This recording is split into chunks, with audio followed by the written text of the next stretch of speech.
Assalamualaikum warahmatullahi wabarakatuh.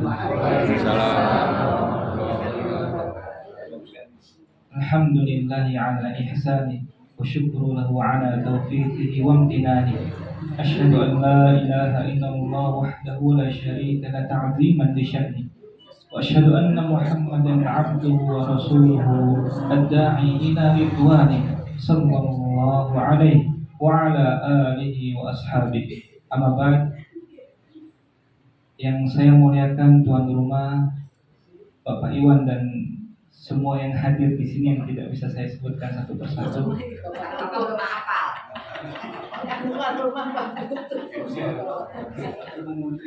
Makasih Pak Ustadz. Yang lainnya, ya.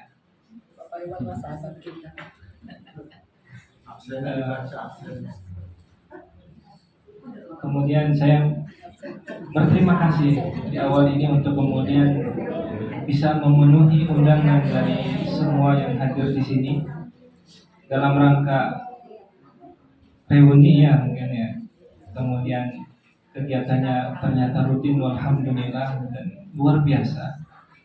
Ya, di awal ini kemudian kita langsung di awal tentunya saya harus memperkenalkan diri terlebih dahulu ya. Dan yang saya di sini yang paling asing di antara yang lain.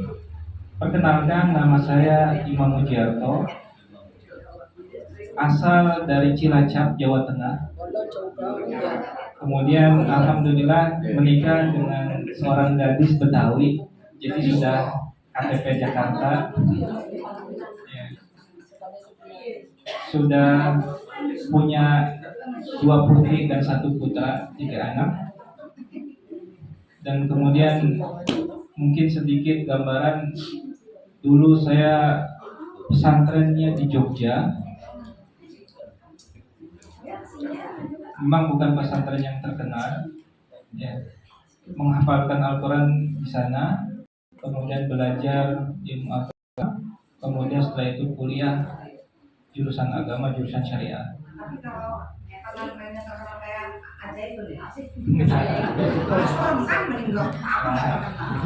Pesantren kecil namanya Mahat Jamilur Rahman. Ini Al-Zaitun. Ya, nama pesantrennya Jamilur Rahman. Jamilur Rahman, kok agak aneh mungkin ya nama pesantrennya ya. Jamilur Rahman nama seorang ulama yang kemudian terkenal di daerah Afghanistan. Jamilur Rahman. Itu mungkin sedikit perkenalan dari saya. Ya. Kemudian kita langsung saja belajar tentang wudu. Ya. Yakin semuanya sudah belajar wudu, bahkan dari TK, bahkan ya kita nggak sadar sejak kapan kita sudah bisa wudu. Tapi kenapa kita belajar untuk hari ini? Maka kita luruskan kembali bahwasanya namanya belajar terus. Ya, kemudian apa pentingnya? Pentingnya supaya pahalanya lebih besar. Ya. Kita sudah wudu berulang kali. Nabi Muhammad SAW juga berwudu. Pahalanya nggak boleh sama. Ya. Gak boleh sama. Kita baca surat Al-Fatihah. Nabi Muhammad SAW juga baca surat Al-Fatihah. Pahalanya gak boleh sama, gak boleh. Tapi Ustaz, ada hadis man qara'a harfan min kitabillah, seorang yang membaca 1 huruf dari ayat Al-Quran, falahu hasanah, baginya pahala kebaikan, wal hasanatu bi asyri amsalihha, dan kemudian pahala tersebut dikali lipat 10. Nah, itu gimana Ustaz? Berarti kan 1 huruf 10. Tapi kata Ustaz katanya setiap orang beda dengan pahala yang didapatkan oleh Nabi Muhammad SAW? Maka jawabannya adalah kualitas. Kita tahu ada poin 1.000 rupiah beda dengan 1.000 dolar Amerika. Namanya ya seperti itu. Kenapa? Karena nilainya berbeda.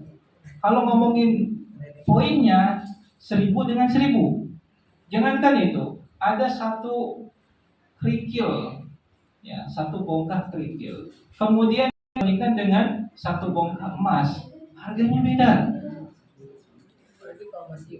Nah, seperti itu ibadah yang kita lakukan. Satu huruf yang kita baca dari Al-Quran, nilainya berapa? Maka kemudian Ibnu Qayyim rahimahullah dan para ulama yang lain diantaranya menjelaskan, amma sawabu qira'ati tartil wa tadabburi ajallu wa arfa'u qadran. Pahala orang yang membaca Al-Quran tartil, tadabbur, pelan-pelan, lambat, ajallu wa arfa'u qadran, lebih mulia, lebih tinggi, lebih berat, lebih besar pahalanya. Wa sawabu kasratil qira'ah aksaru adadan. Adapun orang yang bacanya cepat, ngebut, maka pahalanya lebih banyak.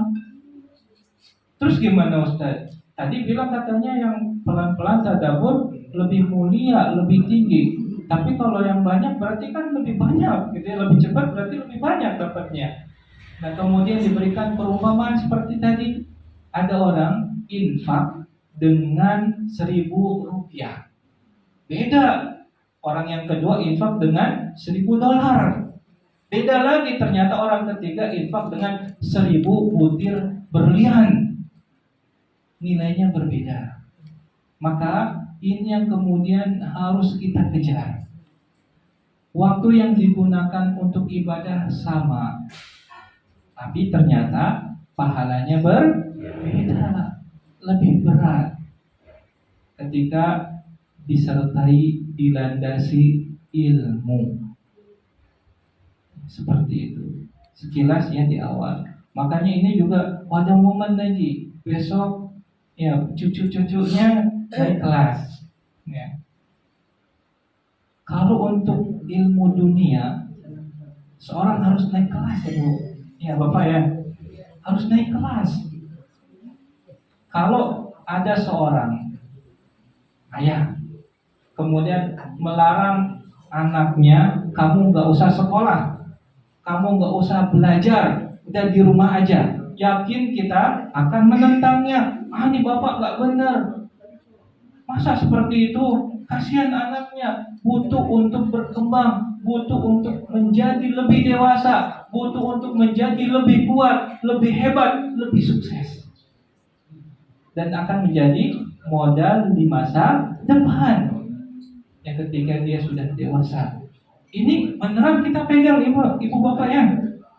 Tapi anehnya kita dalam perihal agama masih yang banyak kemudian berpikir nggak apa-apa baca Quran terbata-bata, sudah puluhan tahun.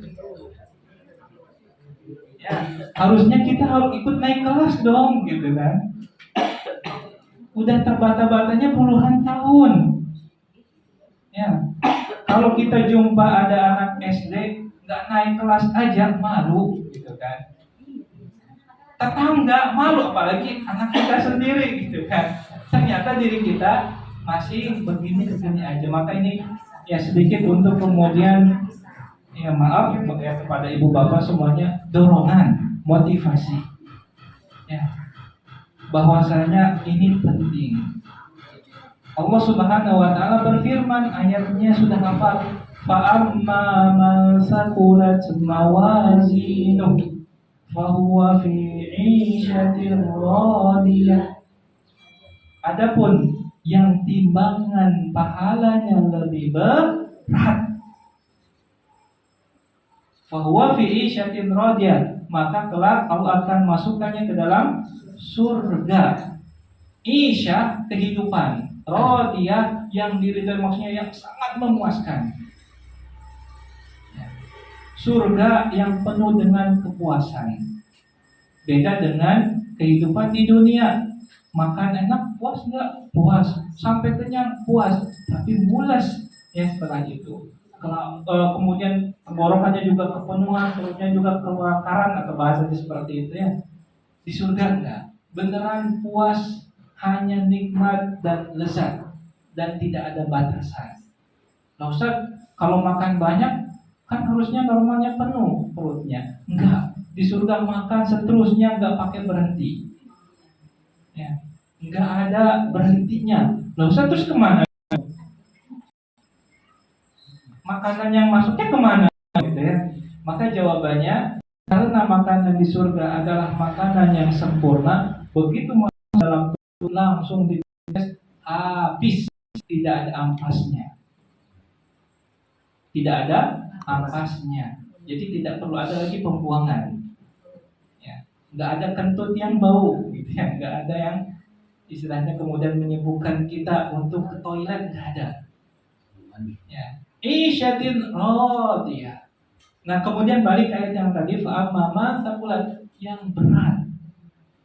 Kita tahu timbangan berat ketika dikumpulkan sesuatu yang banyak, ya. Tapi juga bisa jadi sesuatu yang cuma satu biji, tapi berat masa jenisnya, atau apalagi ternyata bongkahannya memang besar dan itu berat. Maka ini penting untuk kita, ya, bahwasanya luar biasa ketika waktu yang digunakan sama, tapi pahala yang didapatkan lebih besar dan lebih berat. Ini poin pelajaran yang ingin saya tekankan di awal, supaya tidak langsung praktek aja ya. Ada yang bertanya tadi tentang apa sih yang saya bawa ini? Ya. Kita pernah mendengar istilah sok. Kemudian ini yang lebih sering kita dengar. Ini takaran sok versi yang paling kecil. Para ulama beda pendapat ya untuk takaran sok. Bentuknya takaran bukan berat. Ya. Apa itu takaran sok? Yang paling mudah yang sering kita kenal, takaran untuk zakat fitri. Kita tahunya 2,5 kilo, ada yang bilang 3 kilo atau 3,5 liter gitu ya, ibu bapak ya. Nah, itu versi orang-orang Indonesia yang kemudian para ulama menyimpulkan batasan untuk kehati-hatian, daripada kurang mendingan lebih. Tapi kalau kemudian kita lihat merujuk ya ke dunia Islam lebih luas, diantaranya kalau di Arab sana ya ada kemudian para ulama yang memberikan contoh seperti ini. Ya, ini dan saya jelaskan ini isinya versi yang paling kecil, yang paling sedikit. Ya, karena sama sebenarnya pemikiran pendapat yang dipegang oleh para ulama yang ada di Indonesia dengan takaran 3,5 itu dengan kehati-hatian itu pun benar ya, bukan berarti sesuatu yang salah. Hanya saja saya ingin menjelaskan ini takaran yang paling sedikitnya, ya standarnya. Ini memang satu sok. Jadi kalau misalkan kita tuangkan beras, ya maka ketika penuh maka inilah zakat fitri kita. Ya, seperti itu bisa dipahami Bapak Ibu ya. Kemudian apa ini yang kecil? Ini namanya mud. Ya. Batasan untuk wudhunya kita. Nabi Shallallahu Alaihi Wasallam kemudian diceritakan oleh para sahabat, karena Nabi Shallallahu Alaihi Wasallam yatawaddau bimuddin. Nabi wudhu hanya menggunakan air segini doang. Wayaghtasilu bis-sha'in, dan mandi, nah ini yang lain yang digunakan ya. Nabi mandi wajib, mandi janabah, mandi junub, bis-sha'in, dan so ini ila khamsatan, ini 4 sampai 5 cair ini mandinya Nabi.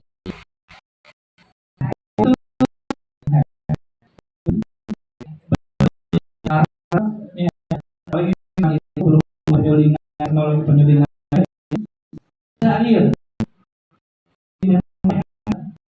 Nah, ini wudhu dengan akhir ini yang biasa seperti itu, dan mandi biasanya dengan ya gelas yang lebih besar ini, hanya seperti itu ya, bisa dipahami ya. Kemudian kita langsung praktekkan wudhunya.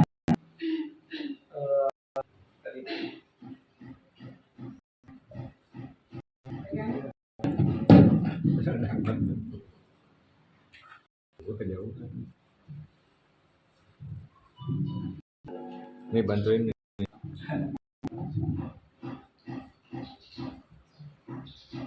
Ternyata sekitaran 330 mili kurang dikit.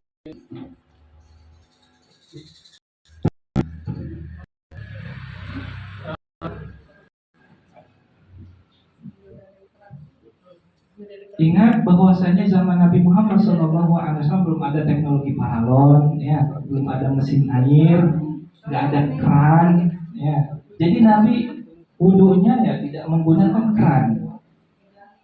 Terus gimana, Bapak Ibu boleh nggak wudhu pakai keran? Oh boleh, boleh. Ya. Hanya saja ini memberikan contoh bagaimana Nabi wudhu. Kemudian batasan wudhu juga yang sering kita sedikit ada pergeseran. Soal kalau kita wudhu di tempat wudhu, Ustaz, wudhu di kamar mandi, Ustaz, gitu ya. Padahal enggak, wudhu bisa di kamar, bisa di ruang tamu, ya, bisa dimanapun. Ustaz, nanti kumur-kumurnya gimana, Ustaz? Ya, madmadohnya gimana? Maka jawabannya, madmadoh memasukkan air ke dalam mulut, kemudian memutar-mutarnya di dalam mulut 3 kali, kemudian dikeluarkan. Itu versi sempurna. Kalau versi bolehnya langsung ditelan, boleh. Ya kalau air wudhunya matang. Ya kan makanya saya udah Aqua wudhunya aqua. Dan ini juga ya kenikmatan yang dicapai pada generasi kita. Dulu ya, air yang dari sumur bisa langsung diminum, dari sungai bisa langsung diminum. Ternyata kita udah nggak dapatkan zaman itu ya. Jadi kalau zaman Nabi, beliau memberikan contoh memang dikeluarkan, disemburkan. Tapi kata para ulama, boleh nggak kalau kemudian diminum? Jawabannya boleh. Haus Ustaz, ya udah minum aja. Ya, asal nggak puasa. Maka kemudian wudhunya pun bisa dilakukan di mana saja. Nah, ini juga semoga Allah mudahkan kita ya yang sudah mengalami iktikaf di Masjidil Haram atau Masjid Nabawi, terutama Masjidil Haram. Ya, yakin rebutan Pak ya. Kalau udah dapat tempat di Masjidil Haram, iktikaf nih di bulan Ramadan 10 hari terakhir, kita bangun, ada yang nempatin. Nah, terus gimana kalau batal wudhu? Maka jawabannya wudhu di tempatnya, tidak perlu pergi ke tempat wudhu, tetap wudhu di tempatnya. Ya, bisa dengan botol yang sudah kita siapkan, air zam-zam banyak yang berkeliling juga di tempat-tempat tertentu, ya bisa langsung wudhu di tempat. Bahkan istilahnya ada yang versi yang ada pencetannya itu ya. Jadi kan lebih mudah lagi, nggak berceceran gitu kan. Nah, itu sekilas kita langsung mulai praktekan ya. Patokannya, Bapak Ibu mohon perhatikan, kita gunakan patokannya dengan kitab Bulughul Maram. Mungkin ada yang sudah pernah belajar, ya kita mengulang ya, kitab Bulughul Maram, kumpulan hadis-hadis ya, tapi yang lebih berkaitan dengan fikih. Maka kemudian kita langsung lihat untuk bab al-wudu. Kalau ngomongin ini, kita langsung praktekkan yang versi sempurna ya. Dimulai dengan hadis yang pertama. Nabi SAW bersabda, laula an asyqa ala ummati la amartuhum bisiwaki ma'a kulli wudu. Bersiwak ya. Kalau ngomongin wudu versi sempurna, sebelum wudu bersiwak dulu. Apa itu bersiwak? Membersihkan mulut dan gigi dengan alat yang dikenal, kayu ya, versi siwak versi zaman dulu. Juga kalau gunakan sikat gigi boleh, dan itu sama dapat pahalanya. Bisa dipahami ya. Nah ini saya kelupaan nggak bawa sikat gigi, jadi kayaknya nggak bagus yang di sini ya. Intinya siwak dulu, Bu ya. Bersiwak. Kemudian hadis yang kedua dari Humron Maula Utsman, dari pembantunya Utsman bin Affan. Jadi kita gunakan hadis dari riwayat sahabat Utsman bin Affan radhiyallahu anhu, yaitu menantu Nabi Muhammad SAW. Mohon perhatikan.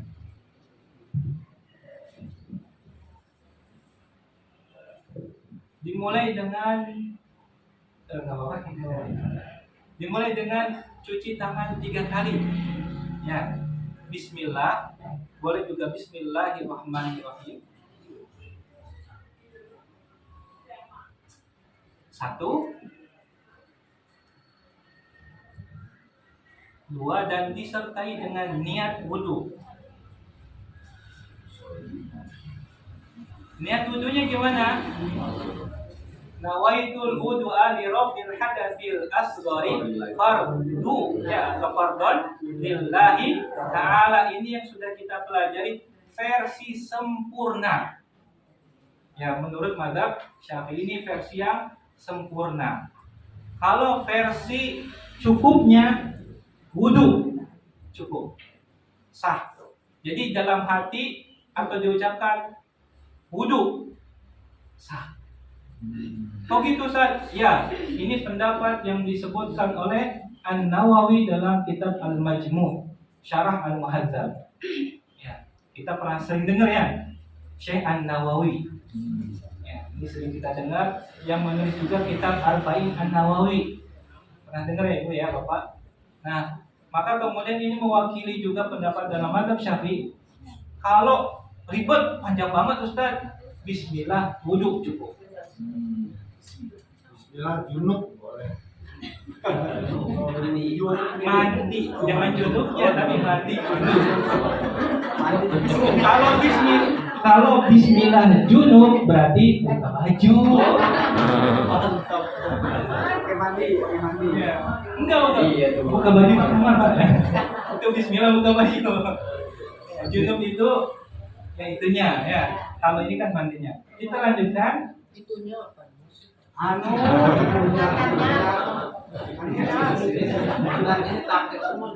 Ya. Langsung aja ya kalau sudah cukup pendahuluannya, langsung saya praktekkan ya.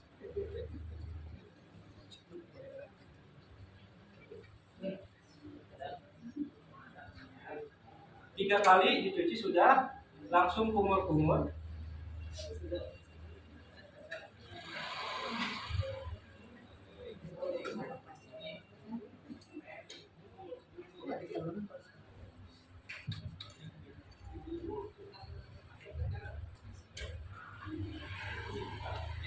Satu,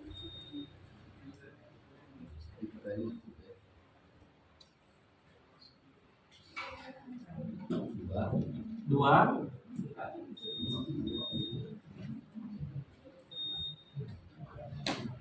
Ya.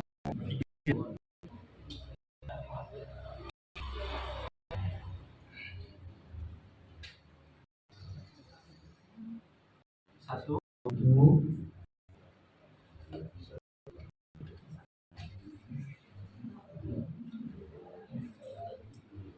dua,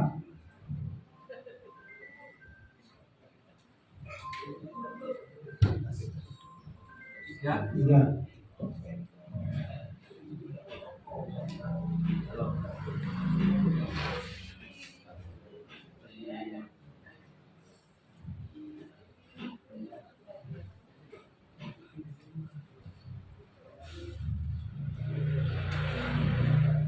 Juga.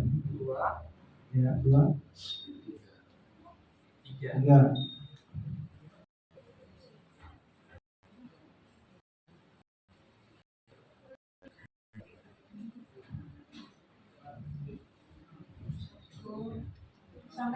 Oh, sampai kuping. Ya, Dari rambut. kita ngambil satu hadis dulu Bapak Ibu ya. Satu doang untuk kepala, kemudian kaki.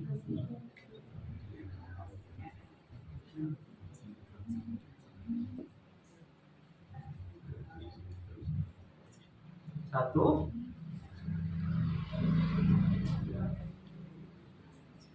dua,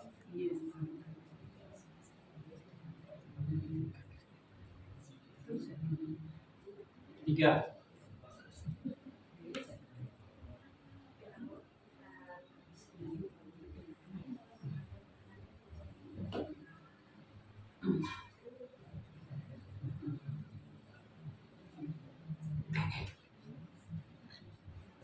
Satu, dua,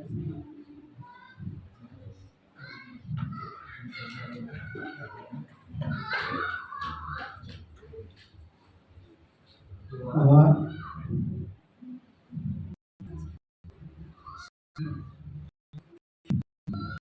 Tiga. Satunya boleh nanya ya. Kaki kan doanya lain-lain kiri kanan.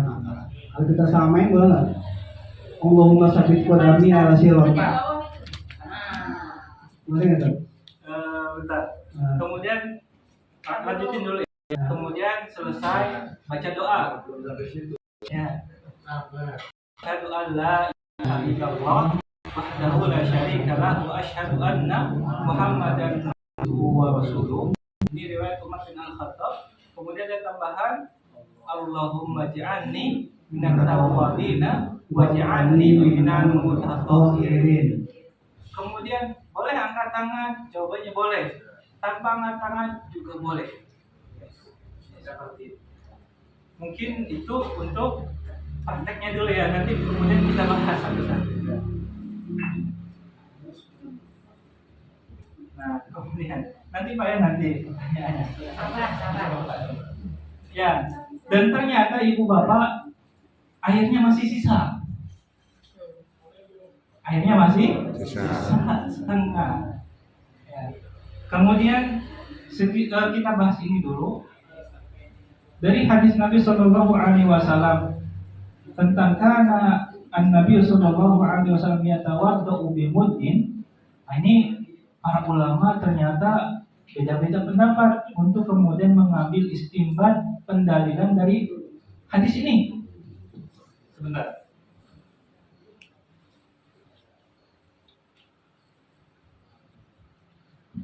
Versi yang paling ekstrim dulu ya. Versi yang paling ekstrim. Ini dalam mazhab Syafi'i juga. Ada yang mengatakan bahwasanya kalau wudunya kurang dari 1 mud gak sah. Kalau kurang dari 1 mud, dan ini saya baru pakai setengahnya doang. Itu gimana Ustaz? Seperti itu para ulama dalam memahami hadis. Nabi wudu dengan 1 mud, berarti kita pun wudunya 1 mud. Kalau kurang gimana Ustaz? Berarti nggak sah ya, karena kurang. Ini yang ekstrimnya ya. Versi yang kurangnya seperti itu.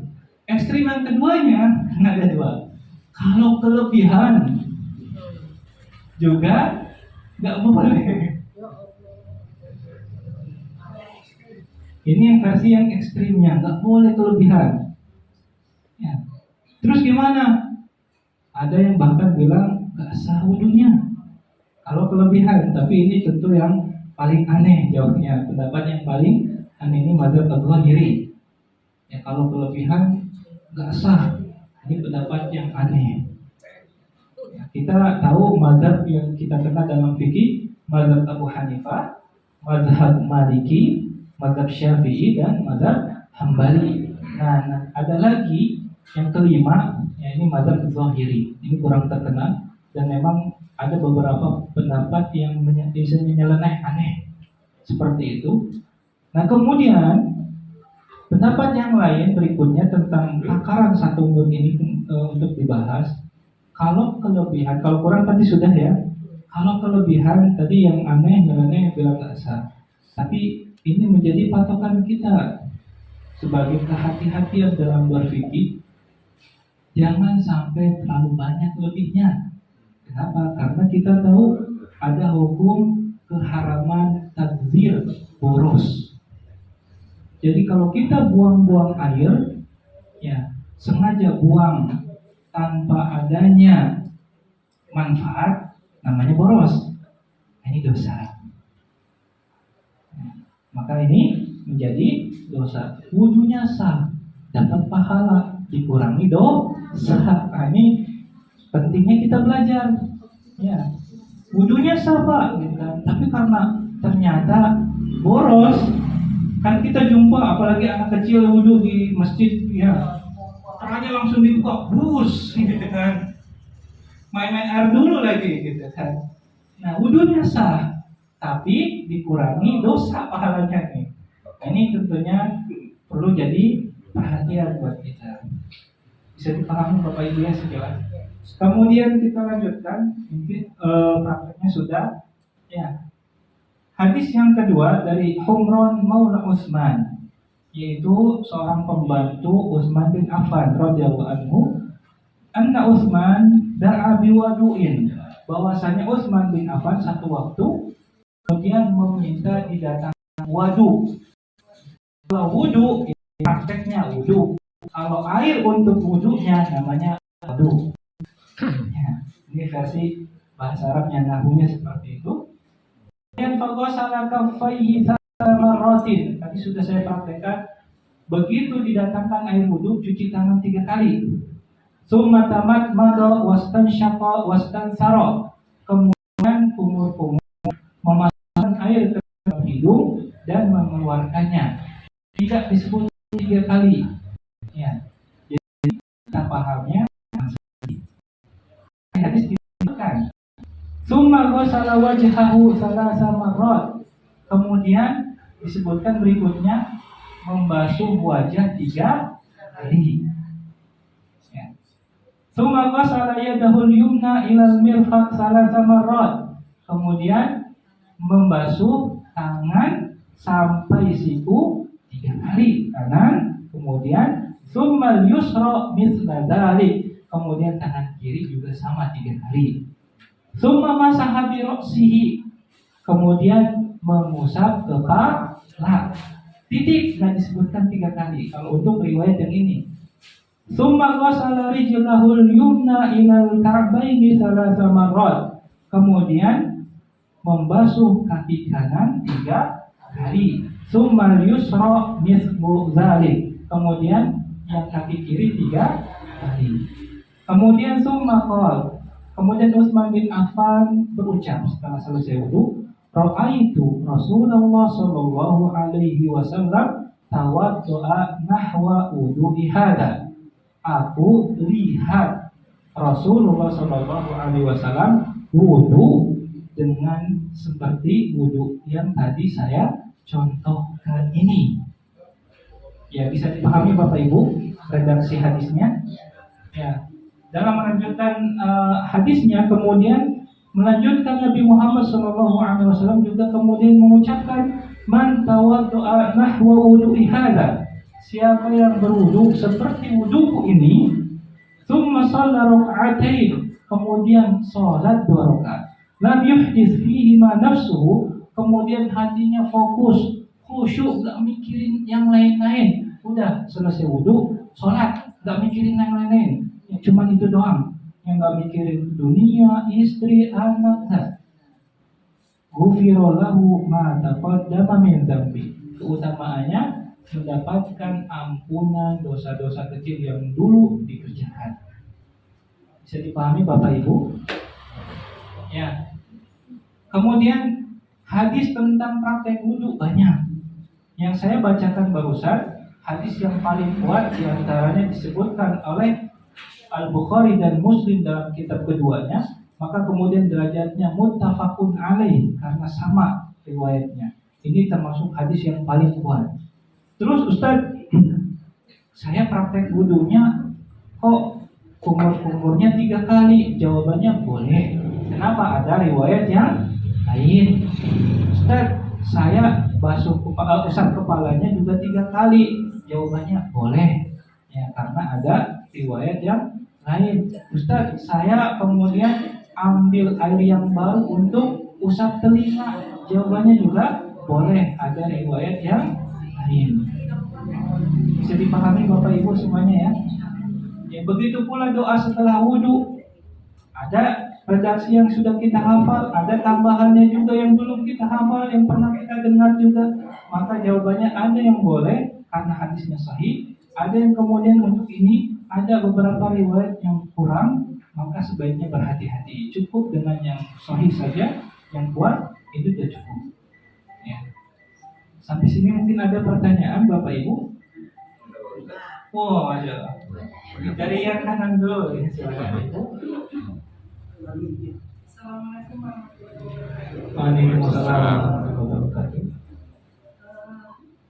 Sedikit Pak. Ya. Ustaz, ini tentang bagaimana cara berwudu untuk kita nih yang perempuan-perempuan ini kan di tempat umum tuh kalau mengikuti hadis harus membuka hijab gitu ya. Jadi bagaimana sebaiknya supaya kita bisa mengikuti sunnahnya tapi tidak terlihat Aurat. aurat. Ya. Soalnya biasanya kalau di tempat masjid-masjid umum itu kadang-kadang ada yang Lewat. lewat kaki. Nah, Agak membahayakan gitu soalnya biasanya. ya. Ya itu saja. Pertanyaannya bagus, kita langsung bahas aja ya, lanjut. Kemudian berikutnya ini sekedar supaya kita lebih tenang ya. Ini fikih Islam kalau versi ininya terjemahannya lengkap, penjelasan hukum-hukum Islam mazhab Syafi'i. Ini syarah sedikit penjelasan dari matan Abi Syuja. Perlu kita tahu bahwasanya dalam mazhab Syafi'i ya, yang paling dipegang sebagai buku dasar fikih pemula ya, yang paling terkenal di dunia secara umum ya, di dunia bukan cuma di Indonesia. Yang pertama matan Abi Syuja, kemudian yang kedua matan Qurratul Ain. Bisa dipahami? Kemudian versi Indonesia kita punya ulama yang luar biasa, Syekh An-Nawawi Al-Bantani dan selainnya. Ada kitab Safinatun Najah. Ya, ini juga untuk pemula. Bisa dipahami Bapak Ibu? Ya. Nah, kemudian kita akan bahas karena pertanyaan Ibu sebenarnya pertanyaannya kalimatnya sederhana, tapi jawabannya banyak karena berkaitan dengan banyak hal gitu ya. Bukan cuma aurat doang.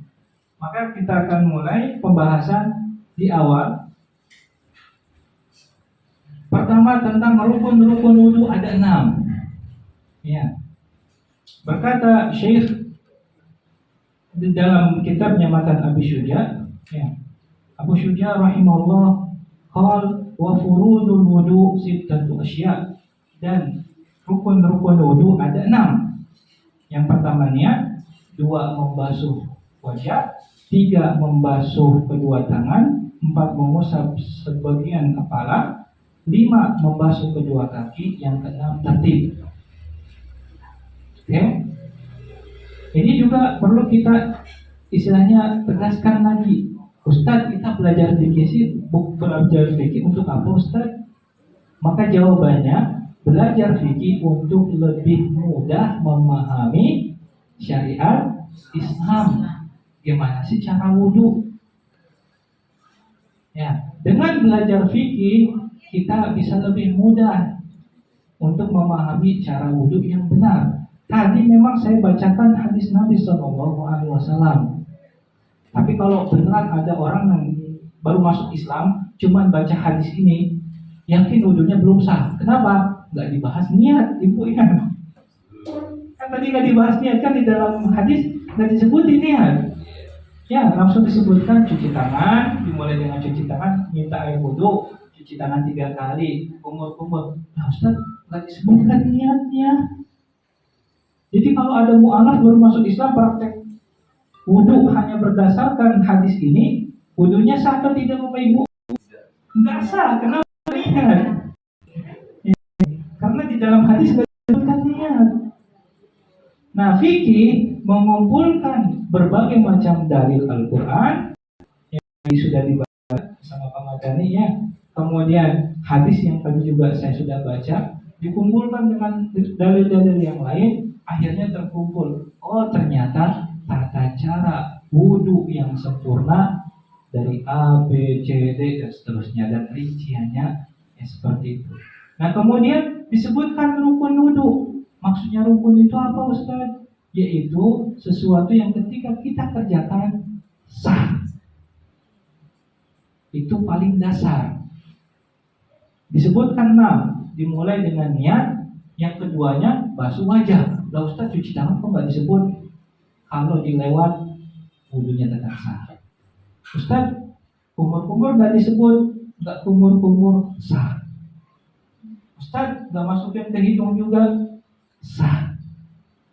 Bisa dipahami ya? Kemudian yang kedua basuh wajah. Yang ketiga basuh kedua tangan. Yang ketiga mengusap sebagian kepala. Nah, di sini kalau yang sudah pernah belajar bahasa Arab, tadi ayat Al-Qur'annya idza qumtum ilas shalah. Jika kalian hendak mendirikan sholat, faghsilu wujuhakum.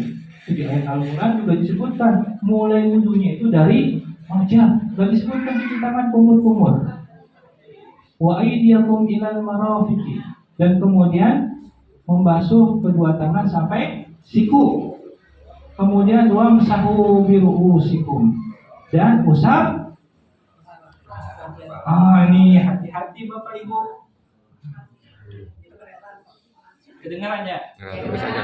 Wamsahu bi ru'usikum, jangan diterjemahkan usap kepala. Itu gimana Ustaz? Ini ulama fikih kemudian menjelaskan sebagian kepala. Ada sebagiannya, penting sebagian. Kenapa? Kalau kita wudhu, hidungnya sengaja nggak dibasahin, sah atau tidak wudhunya Bapak Ibu?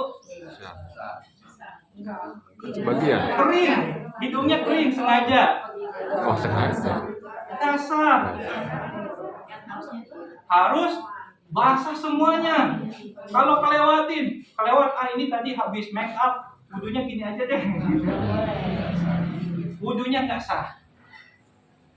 Kenapa? Di ayat Al-Quran faghsilu wujuhakum, dibasuh seluruh wajah. Walaupun kalau nggak disebutkan seluruh, basuh wajah berarti seluruh wajah dipahaminya. Tapi ketika ayat Al-Quran wamsahu bi ru'usikum, usap, ditambahin terjemahannya oleh para ulama sebagian kepala. Kok gitu Ustaz? Ya, kenapa? Karena kalau diterjemahkan usap kepala, kalau ada satu rambut kering, wudhunya nggak sah. Wah, berat banget Ustaz. Ya memang seperti itu kalau diterjemahkan dengan cara yang salah. Kemudian Nabi memang Shallallahu Alaihi Wasallam mencontohkan, Nabi pernah wudhu pakai sorban. Ternyata sorbannya nggak dilepas, sorbannya tetap dipakai. Kemudian wudhunya gimana? Hanya basahin sebagian rambut.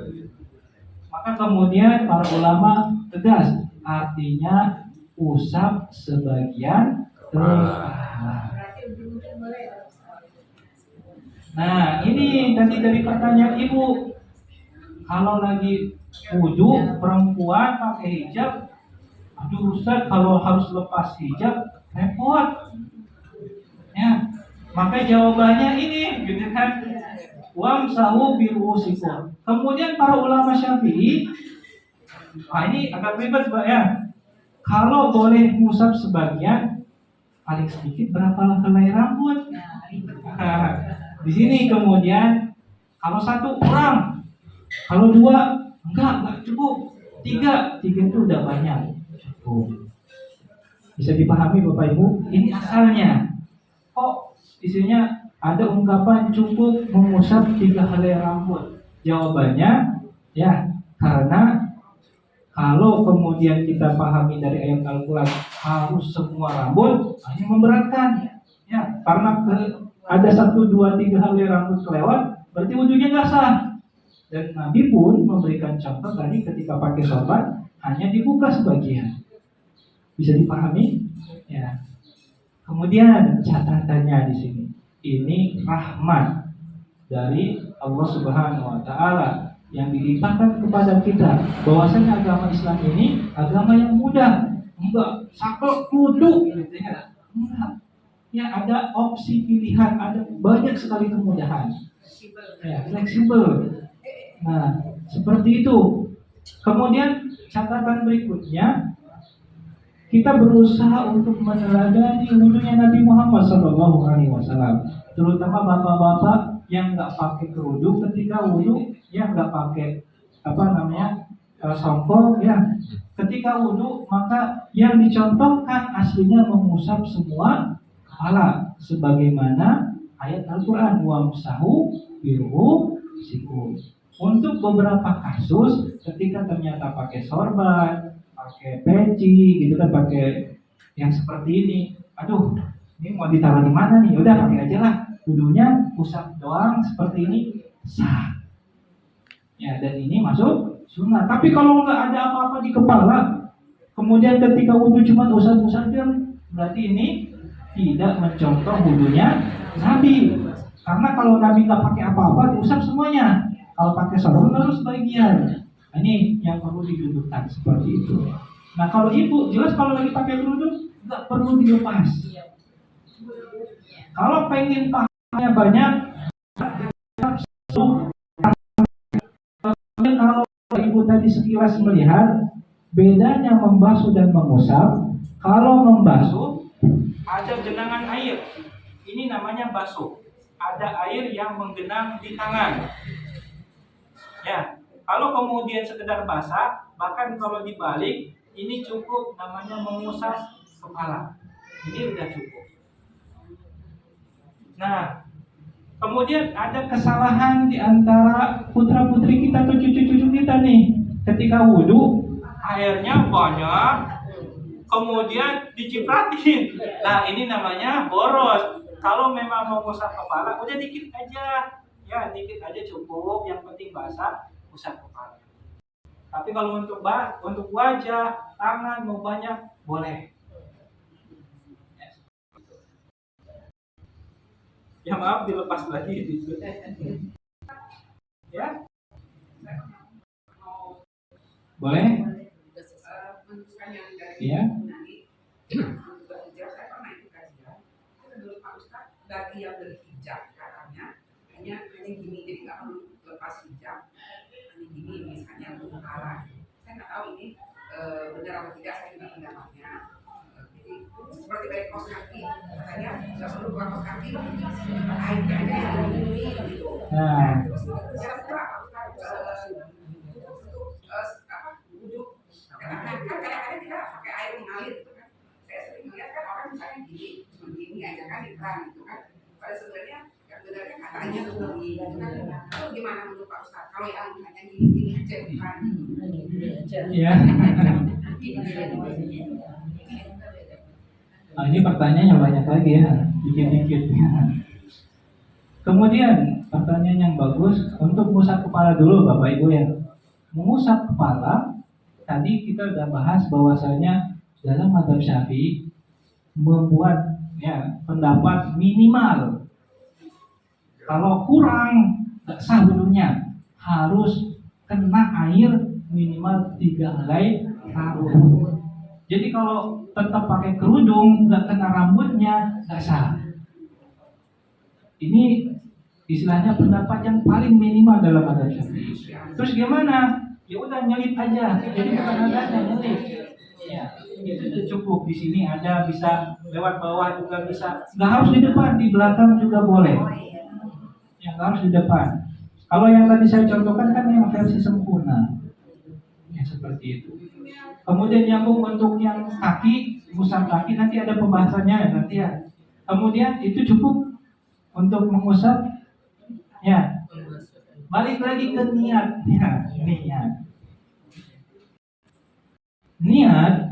Ya, kalau di dalam hadis Nabi Shallallahu Alaihi Wasallam yakin tidak dapat tentang tata cara niat wudhu. Niat dijelaskan oleh para ulama. Ya. Jadi kalau nyari lafaz niat di dalam hadis, Nabi nggak pernah ucapkan itu. Nawaitul wudu'a Birafil hadasil asghari fardun lillahi ta'ala. Nggak mungkin jumpa ini di dalam hadis. Ya, nggak mungkin jumpa ini. Ini penjelasan oleh para ulama. Kenapa? Karena harus dijelaskan. Kalau nggak dijelaskan, ya perhatikan. Kalau saya diam aja, bapak, ibu yang melihat, tahunya saya cuci tangan atau wudhu. Kalau tadi Cuci tangan. Yang barusan nih. Karena kan saya diam aja. Nah begitu pula ketika saya hatinya diam aja, nggak terbesit apapun, maka dipahami itu cuci tangan, bukan awal wudhu. Nah, itu yang kemudian dijadikan pembahasan niat. Apa itu niat? Al-qasdu, keinginan, kecondongan hati untuk melakukan sesuatu. Ya. Jadi ketika ternyata ketemu air, saya mau gunakan air untuk apa? Ini namanya niat. Kecondongan hati untuk melakukan sesuatu, al-qasdu. Ya, ketika diucapkan jelas, ya menjadi jelas gitu maksudnya. Ketika diucapkan menjadi jelas. Wudhu bukan mainan air, bukan cuci tangan doang. Nah, ketika kemudian seperti itu, apakah cukup? Kemudian ini tugasnya para ulama untuk menjelaskan kadar cukupnya seperti apa, kadar sempurnanya sampai mana, supaya pahalanya tadi di awal jelaskan wudhunya sama, tapi pahalanya bisa lebih berat, lebih besar ketika ternyata niatnya sempurna. Nawaitul wudhu'a, saya berniat untuk wudhu. Lirafil hadasil asghar, untuk mengangkat hadas kecil. Kemudian fardu, ya sebagai bentuk kewajiban. Ya dikatakan mana perintahnya? Tadi ayat yang dibaca, idza qumtum ila sholati faghsilu wujuhakum, dan seterusnya. Maka kemudian menjadi fardu wajib. Seorang mau sholat harus wudhu dulu. Kalau nggak wudhu, nggak sah sholatnya. Mau 2 kali, 3 kali, berapapun nggak sah. Harus wudhu dulu. Ini yang kemudian dipahami fardu. Ya, lillahi ta'ala, untuk Allah Subhanahu wa ta'ala. Kemudian kalau lirafil hadas, untuk mengangkat hadis tadi lewat, ya kita paham hadas itu buang air kecil, buang air besar, antara juga kentut, ya ini hadas. Yang kemudian dipahami kalau seorang keluar hadas harus wudhu dulu, barulah kemudian sholat. Ya, kenapa saya agak bahas panjang ini? Berkaitan dengan pertanyaan Ibu Nani tadi ya. Ya, kan wudhu di tempat terbuka boleh jawabannya. Kalau ribet auratnya tertutup, berarti supaya enggak kerepotan, wudhunya di tempat tertutup. Aduh Ustaz, jarang ada tempat wudhu tertutup. Berarti boleh wudhu di kamar mandi. Atau kemudian zaman sekarang kamar mandinya nyambung dengan toilet atau dijadikan double kegunaan, ya, kamar mandi atau toilet. Wudhunya di dalam toilet. Kemudian Ustaz, kan di dalam toilet nggak boleh baca bismillah. Berarti baca bismillahnya sebelum masuk. Ya, Allahumma inni a'udzubika minal khubuthi wal khaba'ith. Niatnya apa? Mau buang air, berarti buang air. Niatnya mau wudhu, niat wudhu sudah dimulai ketika wudhu. Ya, wudhu. Kemudian ditegaskan lagi begitu cuci tangan, ini sudah masuk wudhu. Tidak perlu lagi baca bismillah. Dan kita ingat tadi dibahas rukun wudhu tidak dimulai dengan bismillah, tapi dimulainya dengan niat, kemudian basuh wajah. Jadi kalau pun nggak baca bismillah tetap sah. Ya, jadi ya baca doa.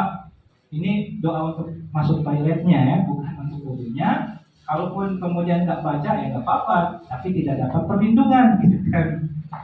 Tidak dapat perlindungan. Kemudian masuk wudhu di air.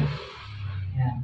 Wudhunya tadi kita juga sudah contohkan, ya, zaman Nabi nggak ada keran air, Jadi boleh langsung dari ember atau ciduk gayung.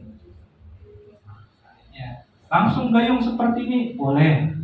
Ya, nggak harus nyari atau bawa cangkir ini ke mana-mana, enggak. Ini hanya contoh saja seperti itu.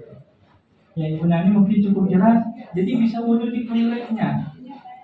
Daripada ribet nyari tempat wudhunya terbuka, ya udah wudhunya di dalam toilet. Kalau ribet lagi, mantri Ustaz, wudhunya gimana? Wudhunya di dalam masjid aja. Atau di pinggiran, di teras masjid. Tadi diberikan contoh ya.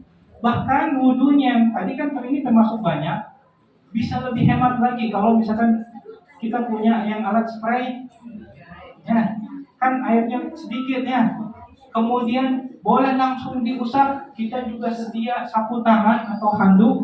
Jadi begitu usap wajah, netes-netes, langsung diusap biar baju nggak basah, boleh. Jadi wudhunya nggak harus di tempat wudhu, wudhunya tetap di masjid atau dimanapun, tetap di ruangan, yang di kamar bisa. Dan ini juga ya sekaligus pembelajaran untuk mewudhukan orang lain. Ketika kita jumpa ya diri kita atau suami atau istri kita sakit, kita ingin wudhukan misalkan. Caranya seperti itu.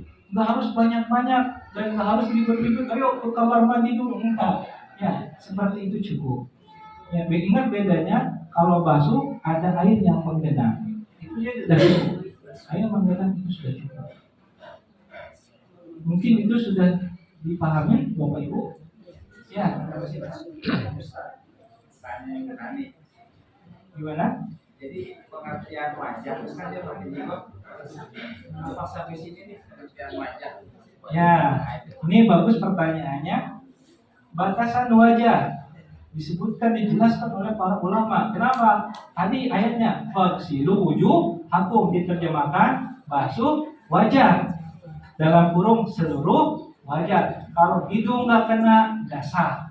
Maka kemudian dijelaskan batasan wajah dari tumbuhnya rambut secara normal nih, kalau nggak botak misalkan ya, maaf ya kalau botak, ya sampai bawah. Ini pertemuan tulang ini zakan namanya, ya di ujung ini, ya. Ujung dari dagu. Ini namanya batas wajah. Kenapa? Secara bahasa wajah itu sesuatu yang menghadap. Jadi kalau ini kan udah bagian yang tidak menghadap ke depan, maka batasan wajah cuma sampai ujung dagu doang. Ketika wudhu dari atas sampai ujung dagu, kemudian dari telinga, ya daun telinga yang kecil ini sampai ke sebelahnya lagi. Ini harus basah semuanya. Nah, kalau pakai jilbab, pakai kerudung, ingin wudhu, kalau tadi rambut mah bisa nyelip gitu ya dari belakang juga. Kalau wajah, ini harus dilepas dulu penitinya, ya harus dilepas. Kalau keribetan diingatnya nggak harus banyak-banyak, airnya sampai nampung banyak, enggak, ya cukup menggenang itu sudah cukup. Ya, itu kadarnya. Dan dihitung sekali, walaupun airnya udah habis masih basah, ya udah diusap sebelah-sebelahnya, dibasuh sebelah-sebelahnya. Nggak harus nggak harus begitu, enggak. Ya, seperti itu. Mungkin itu bisa dipahami, ya, sederhana. Kemudian tadi ada pertanyaan lagi, mungkin kalau nggak nyambung pertanyaan yang tadi yang belum dijawab. Oh ya. Tadi Pak Ustaz sampaikan bahwa ada yang 3 kali kita lakukan, Ya. ada yang 1 kali kita Ya. lakukan. Terkait dengan itu, dengan adanya rukun wudhu, itu juga ada di mana membasuh tangan dan berwudhu itu juga tidak ada yang melakukan, ada yang tidak melakukan. Ya. Artinya di sini berarti ada di dalam urutan tadi ada yang wajib, ada yang sunnah. Ya. Gitu ya misalnya. Ya. Nah, sekarang apabila yang prakteknya pada saat prakteknya itu semua kita lakukan 3 kali, tapi pada saat prakteknya yang karena kita sudah mungkin dalam keadaan agak capek atau apa, yang 3 kali kita lagi 4 kali bagaimana? Ya. Ya kan, itu satu Bapak. Yang kedua untuk tangan itu kan dari bawah naik ke atas turun ke sini ya Pak Ustaz ya. Ya, tanya dulu. Ya, ini ke sini kan kalau tangan. Yang ketiga adalah tadi terkait dengan hadas, Pak Ustaz. Kalau kita semua tahu bahwa kalau kita hadas atau kentut, kita harus wudhu. Ya, Ustaz. Ya. Tapi bagaimana dengan kalau sendawa, Pak Ustaz? Ya. Karena ini justru sebetulnya pada saat kita lagi sholat di sebelah kita bolak-balik sendawa itu mengganggu sekali, Pak Ustaz. Apakah dia harus wudhu lagi atau tidak, Pak Ustaz? Ya, cukup Bapak ya. Dikit-dikit bisa Bapak. Yang pertama, dalam mazhab Syafi'i disebutkan yang sunnah ada 10. Berarti ada poin yang masuk 3 kali. Ini versi mazhab Syafi'i sunnah. Dari mana landasannya? Hadis tadi. Ya, dari Umrah Maula Utsman bin Affan memberikan contoh wudhu secara umum 3 kali. Ya, hanya saja untuk umur ini 1 kali. Untuk musah rambut cuma 1 kali, yang lain semuanya 3, gitu kan? Nah, perlu kita ingat bahwasanya kalau ngomongin sebenarnya ini agak ribet, maaf ibu ya bapak. Apa sih yang disebut sunnah? Ini satu kata yang kemudian kadang salah paham. Kalau ngomongin sunnah Nabi berarti sunnah Nabi semua syariat semuanya. Tapi kalau ngomongin hukum ada wajib, ada sunnah, ada mubah, makruh, haram. Nah ini baru pembahasan fikih. Ya, bisa dipahami ya. Kemudian kalau kemudian tadi ngomongin bahas 3 kali sunnah secara hukum fikih, jawabnya ya. 2 kali sunnah juga. Ada hadisnya Nabi basuh wajah cuma 2 kali, basuh tangan 2 kali. Ada hadisnya. Kalau basuh wajahnya sekali juga sesuai dengan ayat Al-Quran disebutkan cuma 1 kali di ayat Al-Quran ya. Ya, faksilu wujuhakum cuma sekali. Dan hadis Nabi pun yang lain, Nabi pernah contohkan basuh wajahnya cuma 1 kali. Semuanya. Jadi semuanya satu. Ini juga sunnah. Kalau ngomongin dicontohkan Nabi, ini dicontohkan dapat pahala. 2 kali, riwayatnya juga sama. 2 semuanya. 3 kali, 3. Ada riwayatnya. Kalau di antara 3 itu ada yang 4, 1. Nah, kalau dilebihin, nah ini mungkin sebelum dilebihin memahami apa sih disebut 1 kali. Kalau tadi Bapak sekilas lihat, ketika basuh wajah, saya sampai putarnya 3 kali. Ya, misalkan ini dihitung 1. Iya, benar, 1. Ya. Iya, betul. Ketika basuh tangan mungkin ternyata baru sampai sini airnya udah habis. Ngambil air lagi, lanjutin. Ini masih hitung 1. Iya, betul. Ya dipahami ya itu Bapak. Ya. Jadi kalau baru setengah airnya udah habis, ngambil air lagi itu masih dihitung 1 belum 2. Ya. Walaupun ngambil air lagi, paham ya? Kalau kelebihan 4 kali, 5 kali, ya maka banyak wudhunya tetap sah. Dulu wudhunya tetap sah. Kemudian nambahinnya kenapa? Karena nambahinnya lagi baru pulang dari kebun ada tanah, ya airnya dikopek-kopek, masih ada lagi, basuh lagi air, masih ada lagi, 4 kali, 5 kali, ada hajat kebutuhan, jelas ini boleh. Kalau iseng gimana caranya? Nah, Kalau lupa, semua yang lupa nggak dosa. Nggak dosa. Anak tahu lupa. Bisa nambah nggak berasa ya. Iya. Semua lupa nggak dosa. Ingat ya, semua yang lupa nggak dosa. Terus wudhunya tetap sah. Hanya saja kalau sengaja mainan air tapi pas wudhu, ingat ya. Kalau kita mainan air atau mandi, jebur, ya. Kemudian ada ungkapan bahwasanya ini boros, tapi boros doang. Tapi kalau lagi wudhu sengaja boros, berarti menyelisihi teladan contoh wudhu dari Nabi Muhammad SAW. Nah, itu poinnya. Jadi kalau mau mainan air nanti aja, gitu kan. Wudhu dulu secukupnya. Baru nanti kalau udah selesai wudhu, masih sumuk, cukup, basuh wajah, boleh. Ya, tapi kalau pas wudhu 3 kali cukup. Seperti itu. Mungkin ada pertanyaan yang lain yang menyangkut ini. Kan belum selesai yang kedua. Ya, berkaitan ini nggak ada ya. Pertanyaan yang kedua, ya, tentang cara membasuh tangan. Pernah dengar yang gini. Maka jawabannya mudah saja. Ya, yang penting tangannya basah. Mau cara gini boleh, cara gini boleh. Mana yang paling sempurna? Jawabannya dua-duanya sempurna. Kenapa? Ada hadisnya masing-masing. Kalau kemudian yang gini sesuai dengan ayat Al-Quran, ya, wa aydiyakum ilal marafiq. Aydiyakum ila ke siku, menuju siku.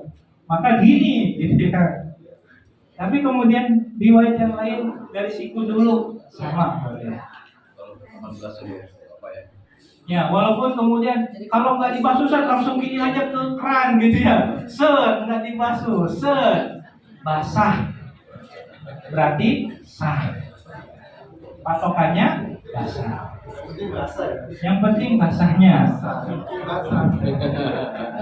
Nah ini penjelasan fikih. Kalau ngikutin ayat Al-Quran dan ngikutin hadisnya harus dibasuh, harus digosok-gosok. Nah, batas minimalnya ini doang. Kaki juga ada kalanya kemudian malas, keran dibuka cuma gini-gini doang gitu ya. Jawabannya sah, tapi tidak sempurna gitu aja. Wudunya sah, tapi pahalanya kecil, nggak besar. Mata kaki 3 kali kan Ustaz? Sampai mata kaki sekali sunah, 2 kali juga sunah, 3 kali sunah. Yang penting patokannya kalau dari awal wajah 3, berarti yang lain 3. Gitu ya, jangan selang-seling. Kalau dari awal 2 semuanya. Kalau 1 semuanya. Contohnya seperti itu. Kecuali lupa.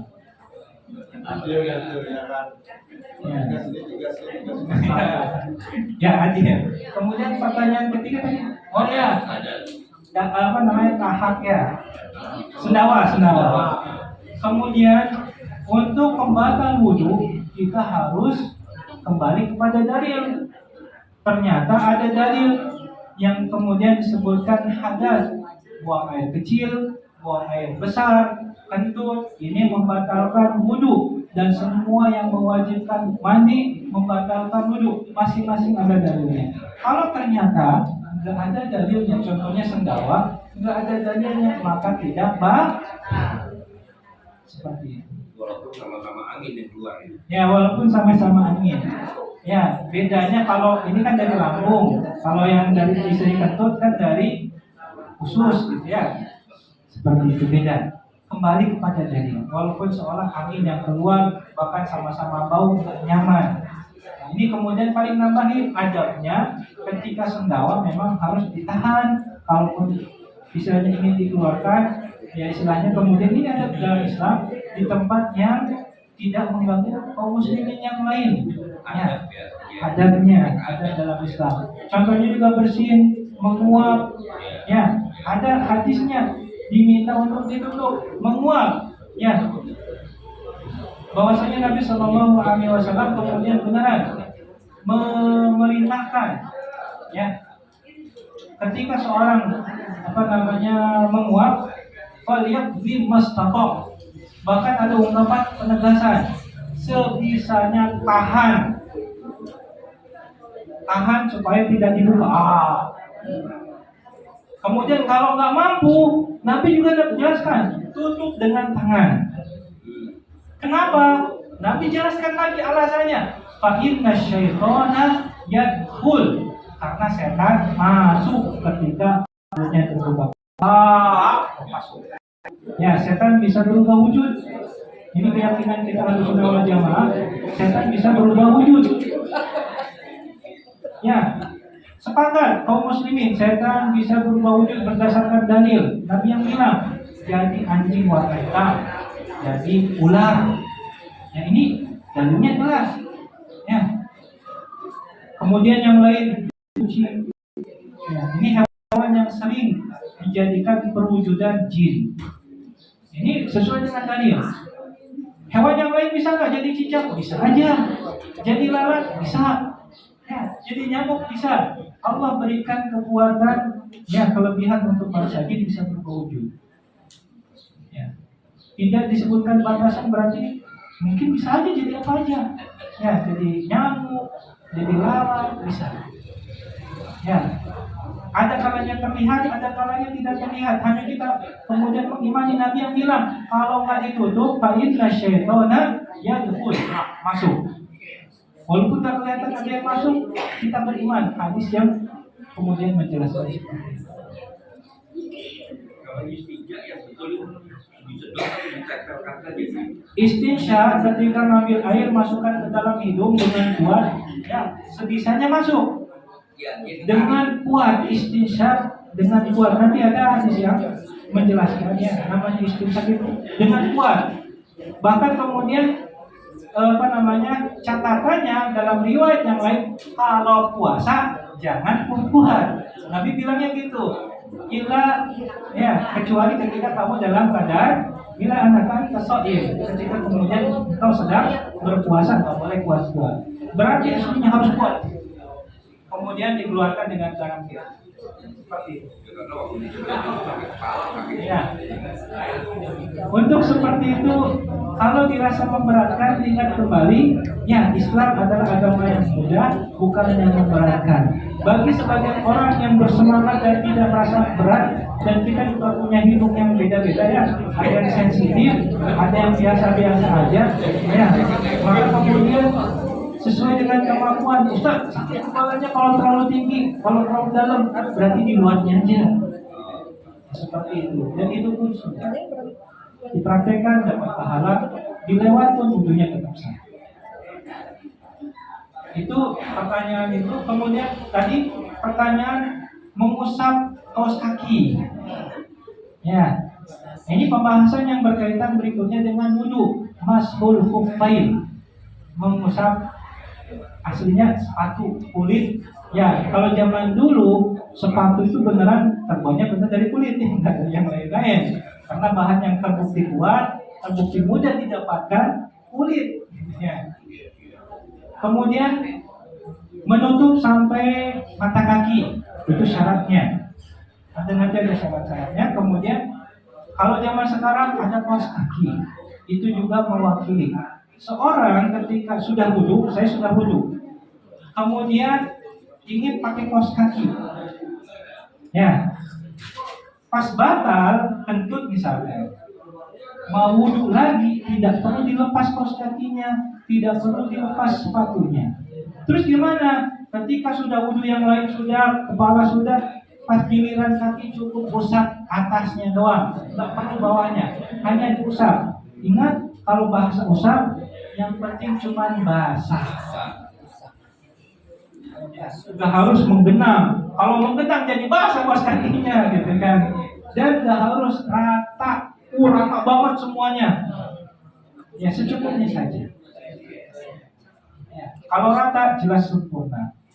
Kalau ada yang kelewat gitu kan, nggak apa-apa. Ya. Kok begitu? Dalil. Bahkan Ali bin Abi Thalib mengatakan, kalau agama ini berdasarkan cuma akal doang, harusnya kalau sepatu ya, kan yang kotor bawahnya. Kenapa malah wudu yang rusak cuma atasnya doang? Kata Ali bin Abi Thalib, kalau agama ini berdasarkan akal doang, ini gak masuk akal. Yang kotor bawahnya, tapi malah yang rusak atasnya. Yang bawahnya tetap kotor dong Ustaz. Terus gimana sholatnya? Terus gimana wudunya? Tetap sah. Kok gitu? Dalil. Bisa dipahami Bu? Ketika mengusap kaos kaki boleh, syaratnya wudhu dulu baru pakai kaos kaki. Kemudian kalau orang yang mukim jangka waktunya sehari semalam sejak kentut, bahasanya ya sejak kentut hadas. Misalkan sekarang jam hampir 12, sekarang kentut, berarti boleh usap kaos kaki, nggak usah dilepas-lepas sampai besok jam setengah 12 atau jam 12 kurang 20 menit lah, gitu kan. Pokoknya sebelum sehari semalam. Itu batasannya. Kalau lagi safar 3 hari 3 malam. Dan ini juga pelajaran buat kita. Mudahnya agama Islam dan rahmatan lil alaminnya agama Islam untuk semua umat. Kalau kita di Indonesia nggak biasa sepatu, karena akan keras. Tapi kebayang kalau misalkan ya di tempat yang ada musim dinginnya turun salju, dingin banget, maka mereka biasa kaos kaki. Kenapa? Biasa sepatu karena dingin. Jadi repot kalau dikit-dikit sebentar-bentar lepas sepatu repot. Apalagi bepergian jauh safar, ya zaman dulu naik kuda repot kalau sebentar-bentar lepas. Nah, seperti itu sekilas tentang ini. Ya, sudah hampir zuhur. Ya, mungkin dicukupkan pertanyaannya ya. Oh iya, Bapak itu tuh. Assalamualaikum warahmatullahi wabarakatuh. Mau nanya, kalau kita mandi dulu di kolam renang atau di sungai sah atau enggak? Biasanya kita kalau bervilla kan ada kolam renang.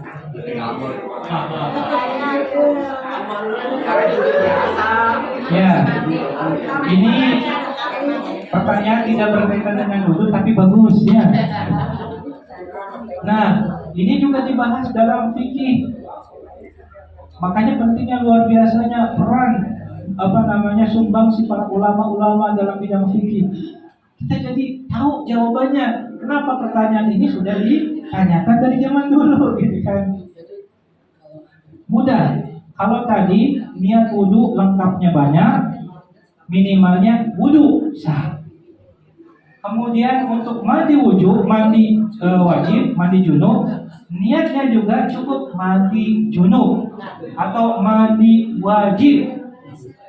Kemudian rukun yang lain membasahi seluruh badan. Setelah niat atau kelewat Ustaz udah nyebur duluan ke kolam renang, boleh. Udah jubur-jubur, oh ya belum mandi wujud, belum mandi junub, niatin mandi junub. Dalam basah semuanya sah. Ya. Pak Ustaz, itu kan kalau di kolam renang airnya kotor lagi. Nah, ini sebenarnya masuk lagi pembahasan asal ya. Kan kita tadi langsung ke wudhu. Air yang boleh digunakan untuk wudhu disebut dengan air mutlak. Ada 7. Ya, ini yang dijelaskan oleh para ulama dari dalil. 1 air hujan, 2 air sumur, ya kemudian air sungai, air mata air atau air sungai ini yang kedua ya, dan yang keempatnya mata air kemudian jadi sungai kan ya. Kemudian air laut, ya kemudian air salju, ini sebenarnya mirip dengan air hujan, tapi kan keadaannya beda. Ya kalau yang sudah pegang salju gitu ya, gimana cara wudhunya? Bisa langsung dengan saljunya atau kemudian ketika diangkat kemudian netes airnya, itu disebut air salju juga. Kemudian air yang kemudian kita jumpa di dedaunan, air embun. Ya, ini air yang mutlak boleh digunakan untuk wudhu. Ustaz, ya kalau kemudian dihidangkan teh, boleh nggak untuk wudhu? Maka disebut bukan air mutlak, ya air dicampur dengan teh. Maka kemudian ini tidak disebut air mutlak, sah wudhunya. Sudah berubah warnanya, baunya, rasanya. Memang nggak najis, namanya tohir, air yang suci, tohir. Kalau untuk wudhu, tohurun, suci dan mensucikan. Bisa dipahami? Kalau wudhu dengan menggunakan air kelapa, boleh nggak Bapak Ibu? Nggak boleh. Kenapa? Tidak termasuk 7 air yang tadi disebutkan. Mirip seperti air, tapi hakikatnya mungkin kita bilang itu larutan atau cairan. Ya, jadi nggak sah kalau wudhu pakai air kelapa. Sama seperti kita wudhu pakai air teh, air kopi nggak sah. Kalau air tetesan AC, Air tetesan AC, kita pahamnya itu air atau bukan? Maksudnya air yang tidak tercampur atau air murni? Kan nggak kecampur yang lain-lain, berarti itu boleh. Air yang direbus boleh, yang penting masih belum tercampur dengan yang lain sehingga berubah tadi rasanya, warnanya, baunya.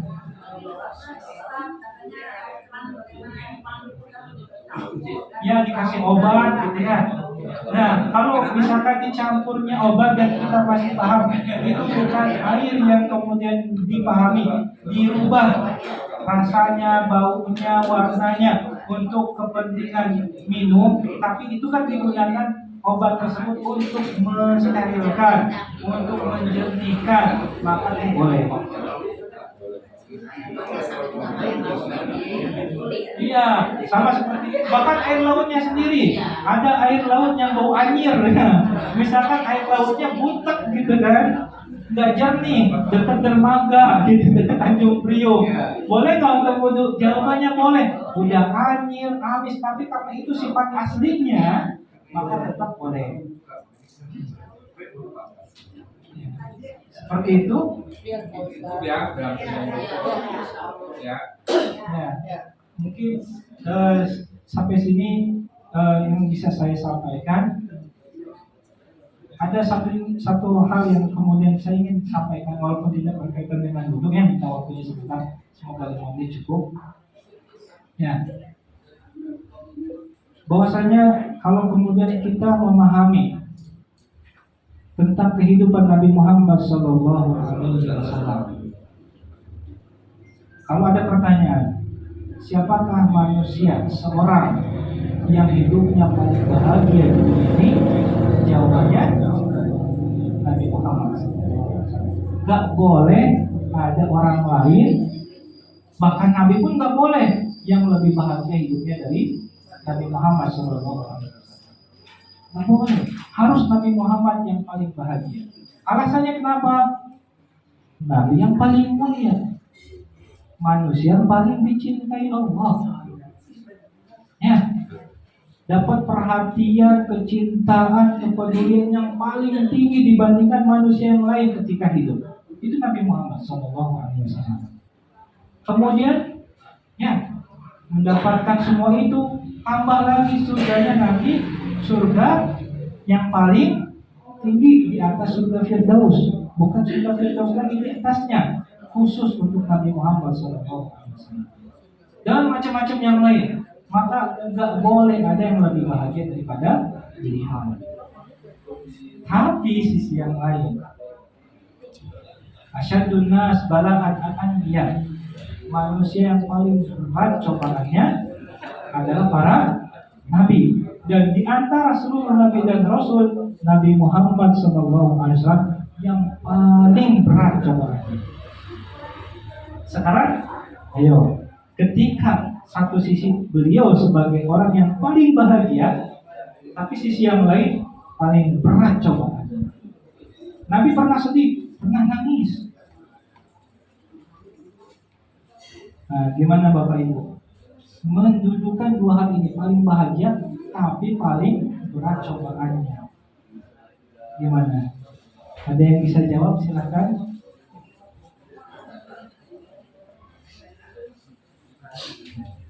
Ya, maka jawabannya kebahagiaan Nabi Muhammad SAW lebih besar dibandingkan kesedihan. Nabi sedih sebagai manusia wajar. Nabi pernah menangis ketika putra yang bernama Ibrahim, kalau berdasarkan hadis, ya, Nabi pernah punya 3 orang putra. Qasim, Abdullah, kemudian Ibrahim. 3-tiganya meninggal ketika kecil. Dalam riwayat ketika Ibrahim meninggal dan terjadi gerhana matahari, kemudian Nabi nangis. Para sahabat tanya, Apa itu wahai Nabi kok nangis? Para sahabat pahamnya nggak boleh sedih. Ini udah takdir nggak boleh sedih. Maka jawabannya Nabi bilang sebagai seorang manusia wajar bersedih. Al-ainu tadma. Wajar kalau kemudian mata bersedih. Hanya saja tidak boleh mengatakan sesuatu yang tidak dibolehkan. Hati harus ikhlas ridho dengan keputusan Allah. Mulut tidak boleh mengeluh marah pada takdir. Nggak boleh menampar pipi, sobek baju, gitu ya, merobek saku baju, pukul semuanya ketika misalnya seseorang meninggal di antara keluarga. Nah, Nabi bersedih. Hanya saja sedihnya itu lebih kecil daripada kebahagiaannya besar. Nah, sebenarnya Bapak Ibu di sini pasti lebih banyak pengalaman hidupnya. Ya, hanya saja saya ingin mengingatkan, seperti ini kehidupan dunia pasti banyak cobaan, banyak ujiannya. Yakin gak ada yang mendapatkan cobaan lebih berat daripada Nabi Muhammad SAW. Lahir dalam keadaan yatim, ibunya umur 6 tahun meninggal, ibunya Aminah. Ya, diasuh kakek baru setahun 2 tahun, Abdul Muthalib meninggal lagi. Ya, diasuh Abu Thalib dan seterusnya. Jadi Nabi malah diusir.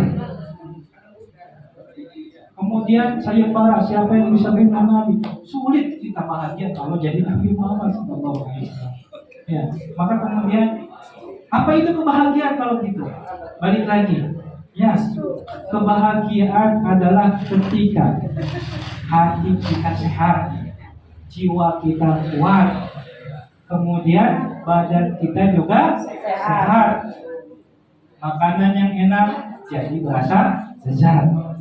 Beda kan kalau kita lagi sakit, makanannya enak, padahal enak, tapi rasanya jadi pahit. Nah ini pentingnya bahagia ketika jiwa kita sehat, jiwa kita kuat, jiwa kita nih, ya. Kemudian ditambah dengan kenikmatan yang dari luar. Berkumpulnya dua hal ini manusia menjadi bahagia. Bayang, ada seorang kemudian sadar dan bayi dibuang di panti asuhan.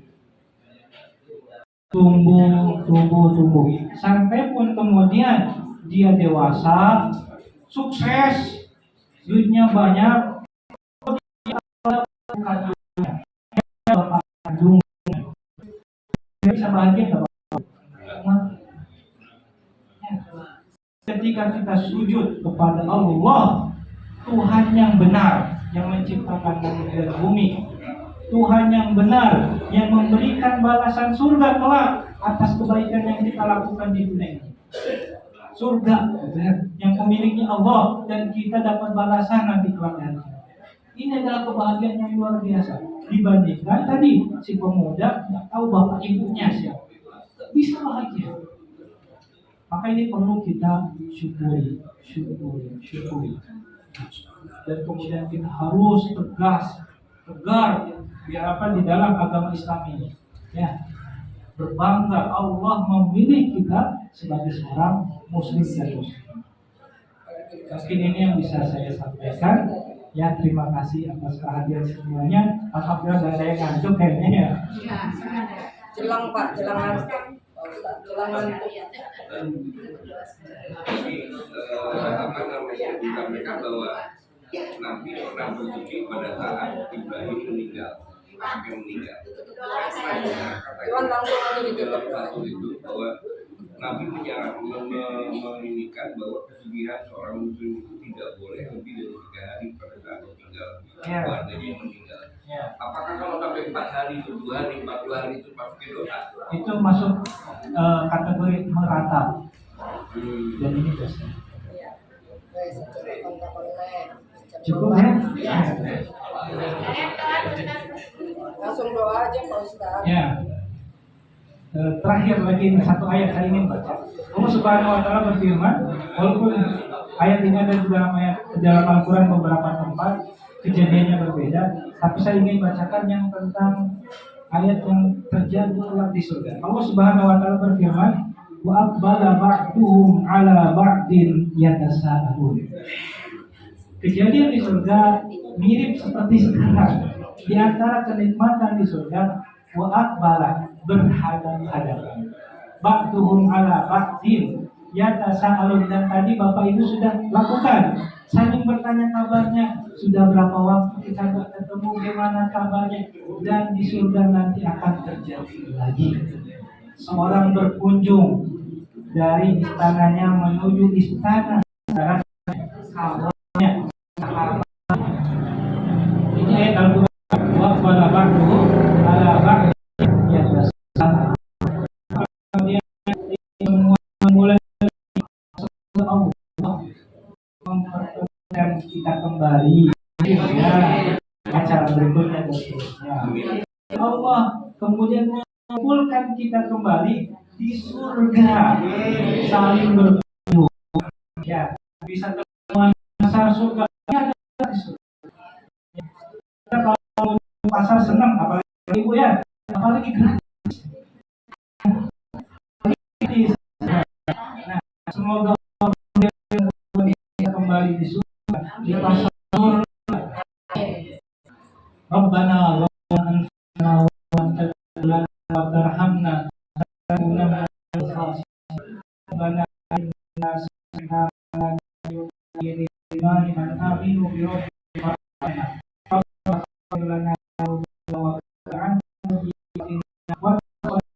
wa la nuziku lana ba'da hadana wa ana mukarrah innaka antal wahhab Allahumma wa Allahumma fa'al wa wa sayyidil buldan muslimina arhamar rahimin. Allahumma rabbana Allahumma shimana Allahumma shimana Rabbana qurrata a'yun waj'alna lil muttaqina imama. Rabbana atina fid dunya hasanah wa fil akhirati hasanah wa qina adzabannar. Rabbil alamin. Subhanallah wa bihamdik asyhadu an la ilaha illa anta astaghfiruka wa atubu ilaik. Assalamualaikum warahmatullahi wabarakatuh. Terima kasih Pak Ustaz. Semoga apa yang telah disampaikan kepada Bapak Amir dan juga dapat menjalankan bagaimana cara dulu yang benar sesuai dengan yang ditanyakan tadi. Dan Assalamualaikum warahmatullahi wabarakatuh.